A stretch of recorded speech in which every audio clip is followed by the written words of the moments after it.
ku dubi waɗanda suka yi imani da Allah, Allah bai musu alƙawarin cewa za su fuskanci tsanani ba. Allah ya ce zan taimake ku. Ajaban li amril mu'minin fa inna amrahu kullahu lahu khair. Abin mamaki al'amuran mumini na ƙwarai, haƙiƙa dukkan al'amuransa suna da kyau a gare shi. In asabathu sarra'u shakara fa kana khairallah.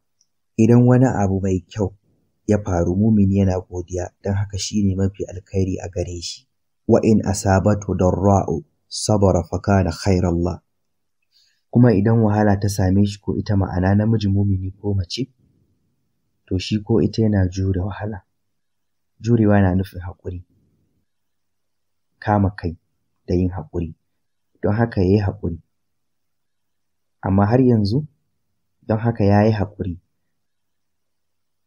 amma har yanzu yana farin ciki da hukuncin Allah, hakan ya fi masa. To ga wani mutum nan ya kamu da cutar daji, sai ya koma ga Allah a wannan yammacin, sai ya sallar isha ta farko a rayuwarsa, ya kuka, ya zubar da hawaye. Likita ya ce masa wata 2 ya rage maka, mataki 4 ce. Allah ya bada lafiya ga duk waɗanda ba su da lafiya. Me ya faru? Ya koma ga Allah, ya kuka ga Allah, ya Allah ka warkar da ni. Yanzu akwai abubuwa 2 da za su iya faruwa, ko dai Allah ya warkar da shi, ko kuma Allah ya ki warkar da shi. Idan Allah bai warkar da shi ba, duk da haka ita ce babbar kyauta, domin kwanakinsa na ƙarshe a duniya ya kusanci Allah. Allah ya ce ina son ka, ka duba wannan yanayin da kake min kuka, kana kusanta ta, kana bauta min ni kaɗai, kana neman gafarar dukkan laifukan da ka aikata a baya, kuma baka san sati 2 kawai ya rage ma a duniya ba. Amma ka duba yadda na dawo da kai gare ni, dube da na dawo da kai gare ni, ka zo gare ni. Shin wannan ba kyauta ba ce? Idan ka mutu bayan haka kuma ka fara kusantar Allah sati 2 kan ka mutu. Hadisi ya yi magana akan yadda ake maka hukunci a yadda ka kasance a lokacin da ka mutu a ƙarshe. Ana gama wasan ƙwallon ƙafa ne kawai a minti 90 ko bayan lokacin ƙari. Ana tabbatar da wanda ya lashe ne kaɗai bayan an busa usur ɗin ƙarshe. Tsakiyar wasan komai na iya faruwa. Na kalli wani wasa sau ɗaya, inda ɗaya daga cikin ƙungiyoyin suka zira ƙwallaye 3, ɗayan kuma babu. A ƙarshe kuma suka zo suka cinye da ƙwallo 3.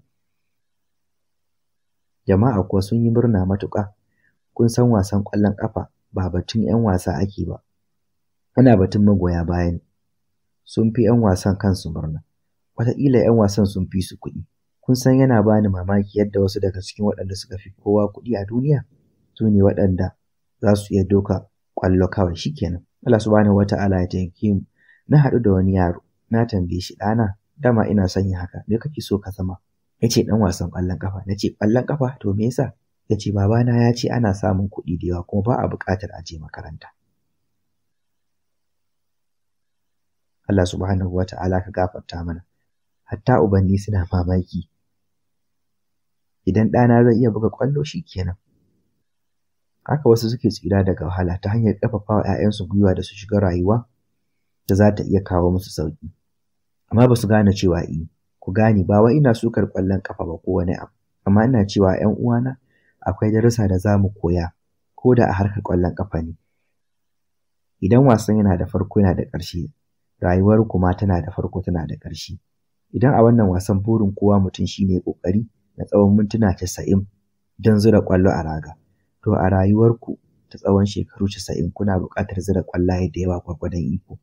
Ko da 'yan adawa sun yi rauni kuma kun riga kun ci 10-0, zai fi kyau ku ci 20-0 ko 50-0 don ku kafa tarihi, ku karya shi.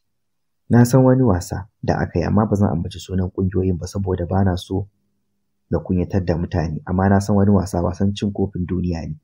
An samu sakamako mai ban kunya, kuma wannan ƙungiyar ta ci gaba da zura ƙwallo a raga kamar babu kowa a ɗaya ɓangaren. Allah subhanahu wata'ala ya taimake mu. Amma darasi a gare ni shine, idan shaiɗan ya zo ya kawo min hari, ina buƙata in ci gaba da karewa.